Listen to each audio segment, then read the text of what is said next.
Colligative properties non electrolyte सोल्युशनच्या बघायच्या आहेत आजच्या लेक्चरमध्ये. आता कोलिगेटिव्ह प्रॉपर्टीज म्हणजे काय? The physical properties of the solution which is depends on the number of solute particles and not on the nature of solute particle. म्हणजे physical properties ज्या सोल्युशनच्या आहेत त्या फक्त कशावरती अवलंबून असतात तर नंबर ऑफ सोल्यूट पार्टिकल्स वरती अवलंबून असतात and not on the nature of solute particles. त्या सोल्यूट पार्टिकलच्या नेचर वरती अवलंबून नसून त्या कशावरती फिजिकल प्रॉपर्टीज सोल्युशनच्या अवलंबून असतात तर नंबर ऑफ सोल्यूट पार्टिकल्स वरती अवलंबून असतात. मग ह्या कोलिगेटिव्ह प्रॉपर्टीज ज्या आहेत त्या कोणकोणत्या आहेत? Mainly there are 4 types of colligative properties. First one is vapour pressure lowering.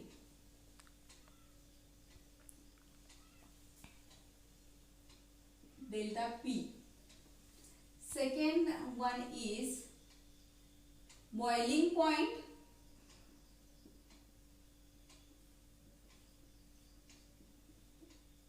elevation.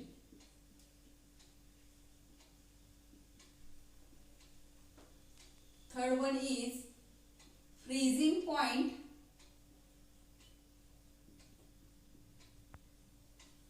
depression.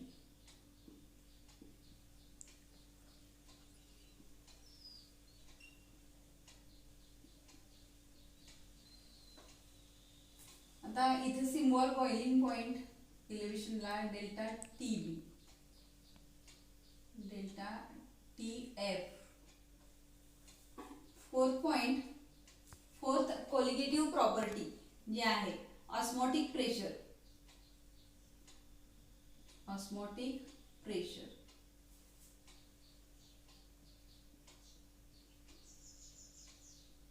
Symbol आहे त्याच्यासाठी पाय. ठीक आहे. 4 कोलिगेटिव्ह प्रॉपर्टी आहेत. कोणकोणत्या बघा? Vapour pressure lowering delta P न आपण डिनोट करतोय. Second colligative property boiling point elevation delta TB न आपण डिनोट करतोय. थर्ड कोलिगेटिव्ह प्रॉपर्टी जी आहे freezing point depression delta TF न डिनोट करतोय. अँड फोर्थ कोलिगेटिव्ह प्रॉपर्टी जी आहे ती ऑस्मोटिक प्रेशर आहे आणि ती आपण पाय या सिम्बॉल न डिनोट करतोय. आणि त्यातली आपण आज पाहणार आहोत वेपर प्रेशर लोअरिंग म्हणजे काय. आता पहिली जी कोलिगेटिव्ह प्रॉपर्टी आहे त्यामध्ये पहिल्यांदा मी इल्युस्ट्रेशन देणार आहे. तुम्हाला लक्षात येईल कशा पद्धतीनं वेपर प्रेशर जे आहे ते आपण एखाद्या सोल्युशनचं सांगू शकतो. आता इथे मी एक क्लोज्ड कंटेनर घेतलेला आहे. ठीक आहे. इथं क्लोज्ड कंटेनर आहे त्यामध्ये एक सोल्युशन आहे, प्युअर सोल्युशन आहे. ठीक आहे. ते आपण दाखवूया.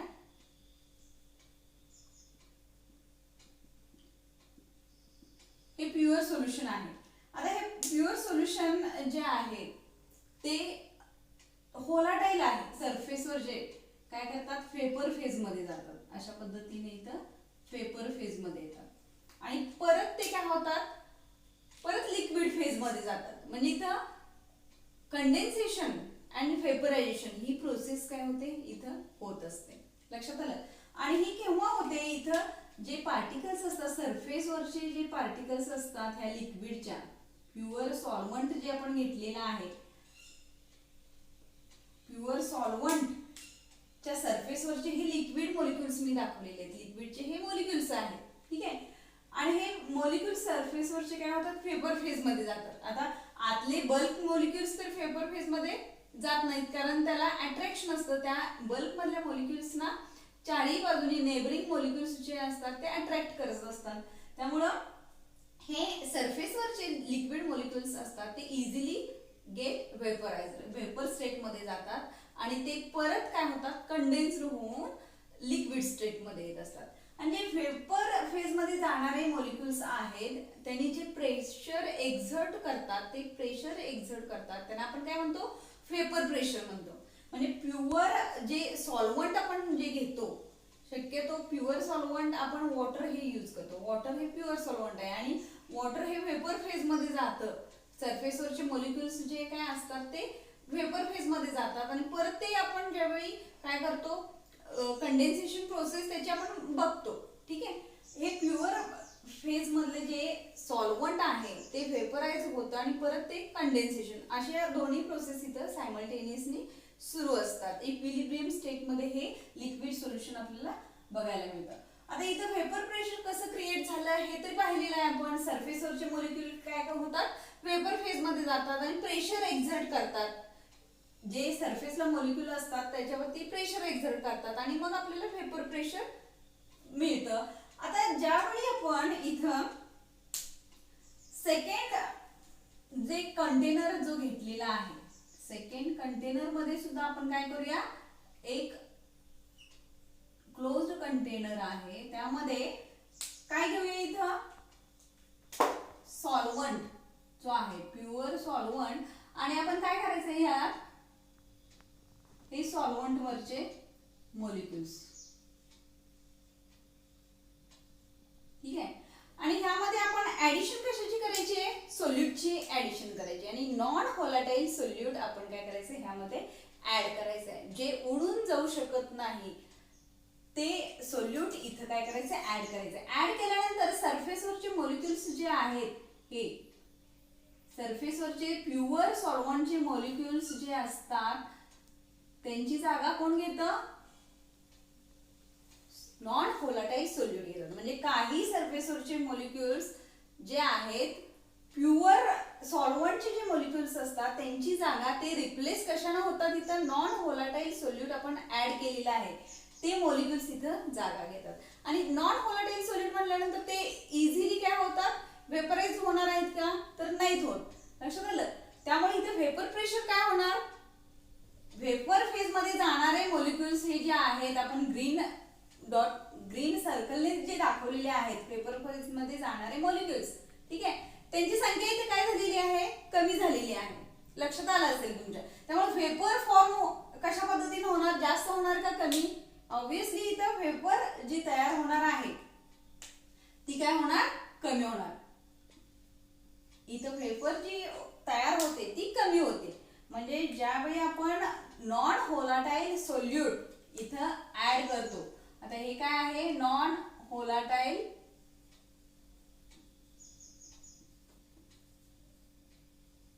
सोल्यूट आहे, व्हेपर प्रेशर काय होतं, कमी होतं. आणि ह्यालाच काय आपण म्हणायचंय, लोअरिंग ऑफ व्हेपर प्रेशर. ज्यावेळी आपण non volatile solute pure solvent मध्ये ऍड करतो व्हेपर प्रेशर आपल्याला कमी मिळतं, त्याला काय म्हणायचंय, लोअरिंग ऑफ व्हेपर प्रेशर. आता इथं प्युअर व्हेपर प्रेशर हे जे आहे त्याला आपण कशाने डिनोट करायचंय, P1 नॉट न डिनोट करायचंय. प्युअर व्हेपर प्रेशर हे जे आहे सॉल्व्हंटचं त्याला P1 नॉट न डिनोट करतोय. अँड व्हेपर प्रेशर जे प्युअर सॉल्व्हंट आणि त्याच्यामध्ये काय आहे नॉन व्होलाटाईल सोल्यूट ज्यावेळी ऍड करतो त्यावेळी त्याचं व्हेपर प्रेशर आपण P1 न डिनोट करतो. व्हेपर प्रेशर ह्या दोन्ही डायग्राम मध्ये कोणाचे जास्त असणार आहे, ही ए डायग्राम आहे, इथं बी कन्सिडर करूया. ए मध्ये व्हेपर प्रेशर कसं असणार आहे, जास्त असणार आहे. ठीक आहे. म्हणजे इथं हा अशा पद्धतीने आपण दाखवू शकतो, हे P1 not is greater than P1. ठीक आहे. Then lowering of vapour pressure delta P is equal to P1 not minus P1. आपल्याला इथं व्हेपर प्रेशर हे बघायला. सिंपल एक्झाम्पल आहे, इथं प्युअर व्हेपर प्रेशर जे आहे प्युअर सॉल्व्हंटचं व्हेपर प्रेशर जे आहे ते आपण 10 atm कन्सिडर करूया. ठीक आहे, 10 ॲटमॉस्फेरिक प्रेशर. आणि इथं जे आहे ते नॉन व्होलाटाईल सोल्यूट ऍड केल्यामुळे व्हेपर प्रेशर डिक्रीज होतंय, त्यामुळं इथं आपण 6 atm हे कन्सिडर करूया. मग इथं आपल्याला लोअरिंग ऑफ व्हेपर प्रेशर हे किती पाहायला मिळणार, 10 मायनस 6 4 atm ना ॲटमॉस्फिअर ह्याचं कमी होणार. म्हणजे प्रेशर व्हेपर प्रेशर हे 4 atm न ह्या सोल्युशनचं कमी असणार आहे. लक्षात आलं. सिंपल एक एक्झाम्पल इथे मी दिलेला आहे.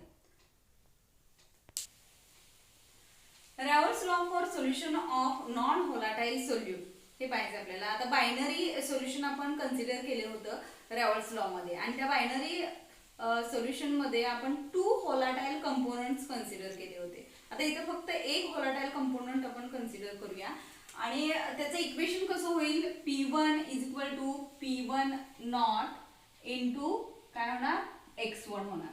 ठीक आहे. Then we know that x1 plus x2 is equal to 1. Then x1 is equal to 1 minus x2. Put this value in equation number 1. Put above value in equation number 1. ह्या वरच्या equation मध्ये आपण ही व्हॅल्यू घालूया x1 ची.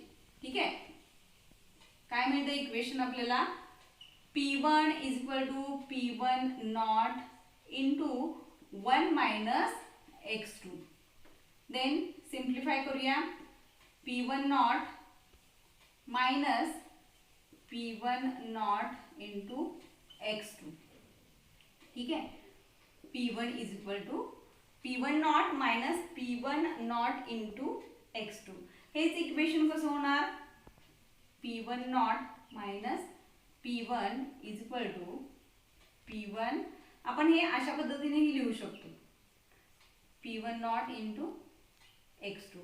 आणि हे P1 not minus P1 आपण मगाशी बघितलेलं आहे लोअरिंग ऑफ वेपर प्रेशर मध्ये. त्याला आपण काय अज्युम केलेलं आहे, delta P is equal to P1 not minus P1. हे आपण कॅल्क्युलेट केलं होतं. ठीक आहे. मग ह्याला आपण काय लिहायचंय, ही व्हॅल्यू जी आहे त्याला डेल्टा P अज्युम करायचंय, इथं P1 नॉट इंटू x2. ठीक आहे. हेच इक्वेशन कसं होईल, delta P upon P1 not is equal to x2. म्हणजे ही जी व्हॅल्यू आहे लोअरिंग ऑफ वेपर प्रेशर ती कशावरती अवलंबून आहे, मोल फ्रॅक्शन ऑफ सोल्यूट.